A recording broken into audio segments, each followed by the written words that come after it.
So here we are with update 22.12. Now sorry this video is late, just had a few things to do over the weekend.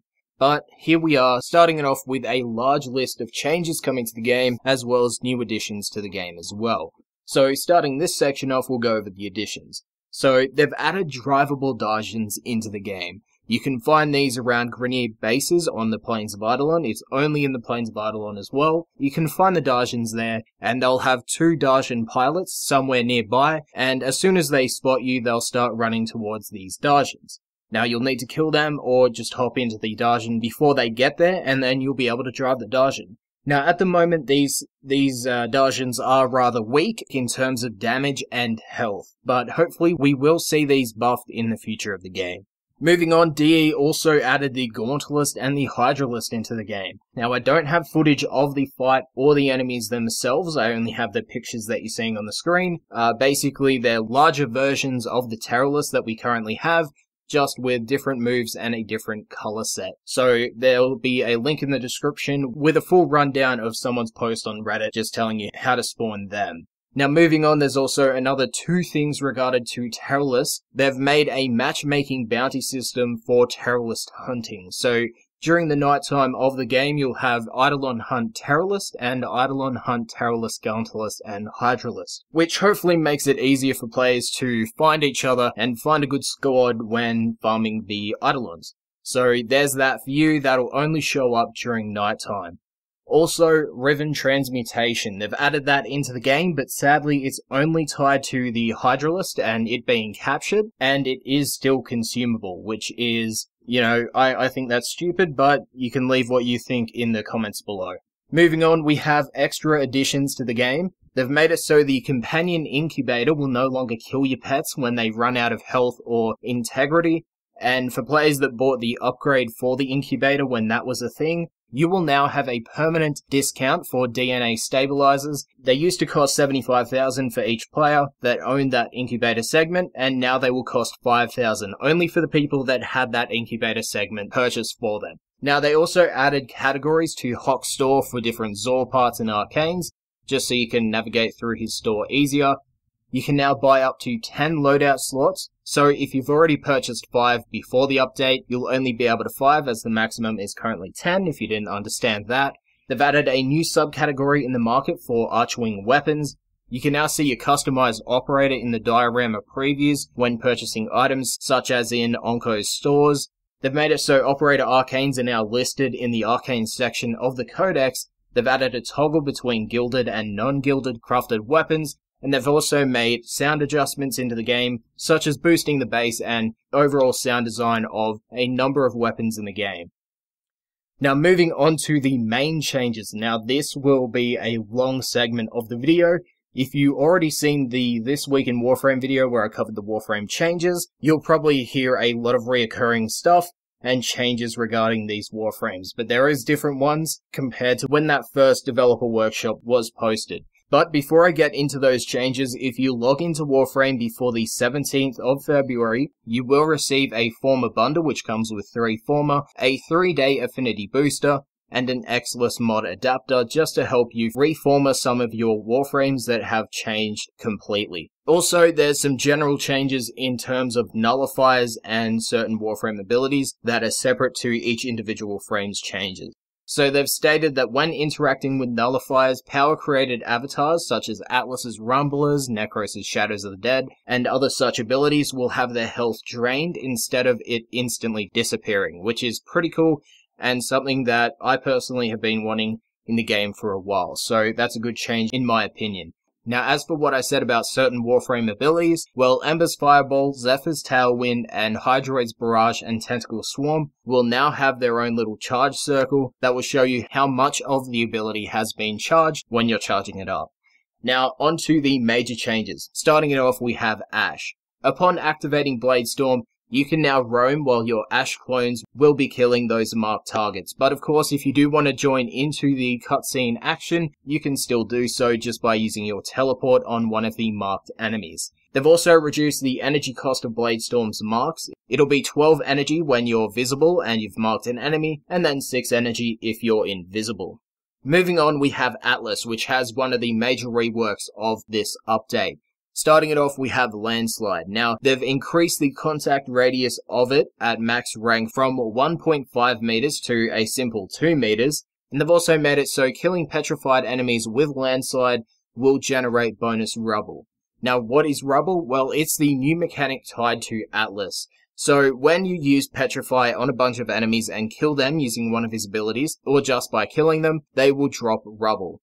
Now, this rubble will either regenerate his health if he doesn't have full health available to him, or it will increase his armor for a short duration of time, which will then decay over that period of time that's left. They've also made Petrify a single cast ability instead of a channel, so you won't have this giant field of energy covering your screen when using Atlas's Petrify anymore. It'll just be a single cast that'll instantly petrify the enemies. They've also made it so you can increase the rolling velocity and damage of tectonics, as well as heal your rumblers if you do cast Petrify onto those abilities. Petrified enemies will now take increased damage from all sources, as well as making it so the Gaze Augment will now be 25% effective at max rank.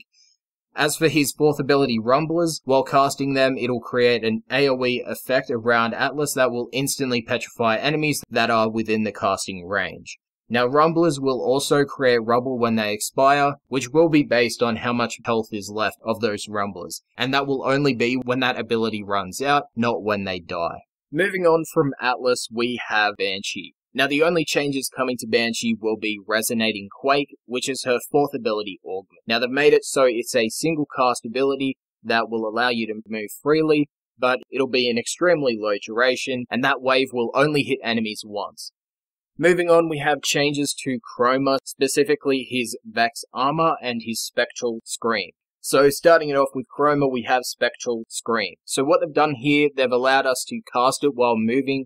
They've given us free movement, there's no more walk speed and jump restrictions, and they've also made it so you can cast other abilities while using that ability as well.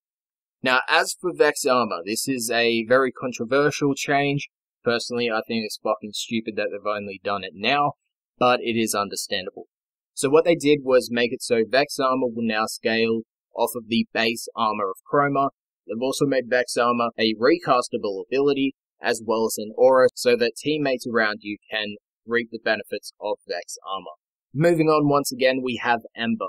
Now, this is another controversial change, and something I've seen a lot of people complaining about since they have ruined her survivability. So, first up to Fireball.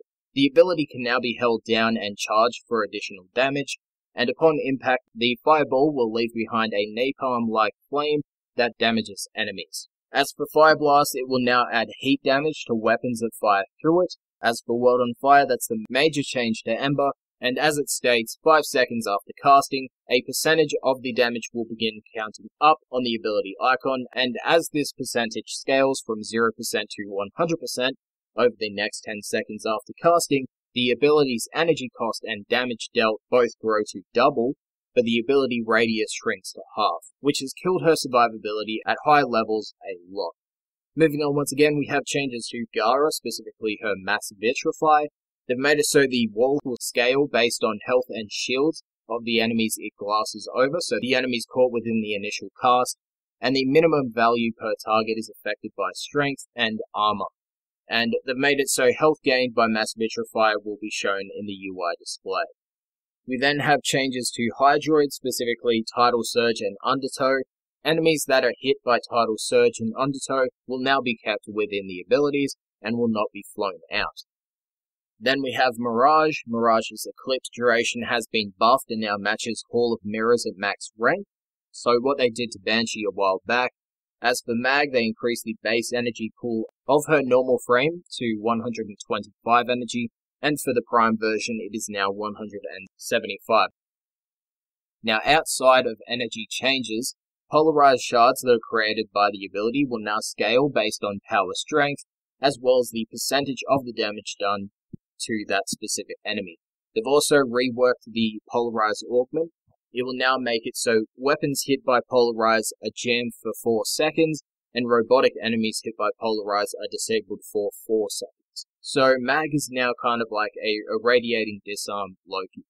Now, as for Crush, the animation itself has been sped up, and each stage of Crush will now emit a shield heal, which will restore shields to nearby allies per damage instance, and that shield restore will be based on the number of enemies affected by the initial cast of Crush. Got a few more changes to Warframes. With Rhino, they've reduced the amount of impulse caused by the Iron Shrapnel augment, just to avoid enemies being sent off into the far distance. Now, as for Volt, they have removed the damage cap and increased the base damage output to 1200 from 750, and the damage and stun duration will now be halved for enemies that are further away from the initial cast. Now, onto our final rework and major change, we have Zephyr. So, as for Tailwind, they've combined it with Dive Bomb, and it can now be cast on the ground, which will launch Zephyr into the air, where she'll hover, and in the air, she can then use the ability again, where if she's looking upwards and into the horizon, she'll move in that direction, but if she's looking down at the ground, she'll fly and do a Dive Bomb. They've also made it so Tailwind will cost half the amount of energy when it's cast in the air, and it'll be free of cost if it's cast while hovering, and they've made it so Tailwind will deal more damage. They've also changed the Dive Bomb augment into a Tailwind augment, which now reads, each enemy hit will increase Tailwind's damage by 25%, with that damage resetting upon landing. And Dive Bomb can now be launched on an angle, as long as you're looking in the right direction. Moving on to Turbulence, they've made it so it has a unique animation and sound. That's the only changes in regards to that. For Airburst, which is her new second ability, it is now a projectile that causes an AoE burst on contact, which will ragdoll enemies. And it can also be fired into tornadoes to make them bigger. As for tornadoes, they haven't changed it a lot. They made it so it's stabilized, so it won't launch enemies as much, and you can also move the closest tornado to you by moving your aim point. They've also made it so the tornado damage type will now be determined by the largest amount of elemental damage absorbed through it. The ability can now be recast as well, and they've changed the tornado's default damage type from magnetic to physical. As for how to steer the tornadoes, that will be holding down your right mouse button, depending on how you've binded your keys, so aiming down your sights will be how you steer that tornado. We then have Warframe Weapon Changes, which is another large set of talking and sections of this video, which I won't go over, and I urge you to just go over there, control F your favorite weapon, and just type in what you want, and you'll see what changes came to that weapon. Now, I will say this, they've balanced it around a new mastery rank system.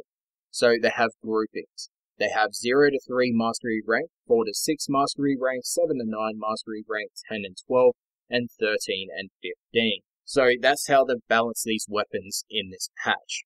Now besides these weapon changes, there were arcane changes, which increased some of the percentages and bonuses of the arcanes. So if you want to know what happens with the arcanes, they're up on the screen, you can read them. They've made some changes to the index, such as making it so players can leave at certain points of time throughout the index run.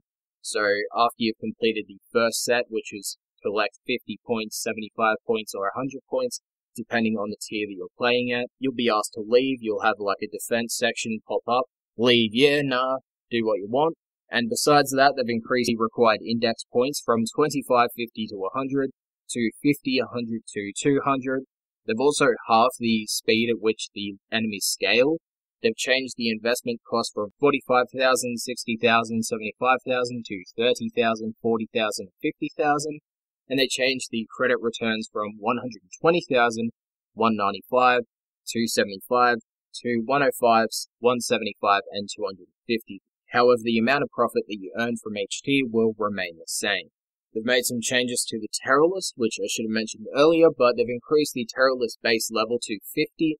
They've reduced the base armor and reduced the base health of the weak points of the Teralyst, as well as reduced the damage of the Teralyst abilities. The Soma Cord changes, which is your jukebox in your orbiter once you complete the war within. As for base changes, the resource drop chance boosters will now affect mining and fishing, which will double the chance to get gems and the base number of fish spawns. The Prime Vault bounty relics in Stage 1 have been moved to be rewarded in Stage 2, and apparently have been weighted accordingly amongst the other stages, as well as making it so Bounty Stage 5 will have the highest chance of receiving a vaulted relic, because, you know, they couldn't just add it into the Void or something as an option for other players. Moving on though, Resource Theft Incursion and the Bounty Stage Armored Vault in the plains will now last only 2 minutes instead of 3. They've increased the amount of lures allowed at once from 6 to 8, and lures that have not been hacked to Tenno faction will now get destroyed when their camp is deactivated, which will allow other lures to spawn in other camps. They've also replaced the relics rewarded from duels with Prime Vault relics, with Lith G2 and Neo E1 replaced with Lith T1 and Neo S7. Focus passives will now apply immediately upon loading into a mission, rather than requiring the brief operator transition. Operators can now interact with the pets in your orbiter. They've reduced the delay between using a gear item and spawning Archwing in the plains of Eidolon. Zors and operator amps will now have a stat in your profile. Mastery rank eligible weapons will now appear first, with locked weapons appearing below them when viewing weapons in the market and arsenal. Pressing and holding the fire button on an automatic weapon during a dodge roll will now begin firing once the dodge roll is complete. Interrupting an automatic weapon with quick melee will no longer require the player to press the trigger again. They've updated the Dojo Research Completion icon. They've tweaked the Dojo Tenno Lab glass to fix bloom issues. Warframes in the Tenno Lab will now spin instead of standing still. They have improved the coordination of rain and stormy skies in the plains of Eidolon. They've reduced the head bounce movement in Chroma's sprint turns. Former and former bundle prices in the Arsenal upgrade screen will now display the discounted price if there's an active sale. Relay chat tab is now on the right hand side of the squad tab. Eidolon Vonvolus lures now have a new distinctive mesh. They have updated the mastered icon in your inventory. Mastered icons will also appear on blueprints in the inventory for items that have been mastered. They've updated Grineer settlement icons when used in the World Stay window. They've lowered and reduced the marker range for small elevators in the Grineer Astro tile set. When purchasing a slot or Arcane Catalyst in the upgrade screen, it will now auto-equip and install. And Harrow's emissives, his little energy colors, will now always be on, so you don't need to have penance active to see those energy colors. And as for fixes, they're up on the screen as usual. You can read them here, or you can check them out on the forum post when you go see those weapon changes. Anyway, thank you for watching, and I'll see you guys in the next video, which should be this week in Warframe, if I can get around to doing it.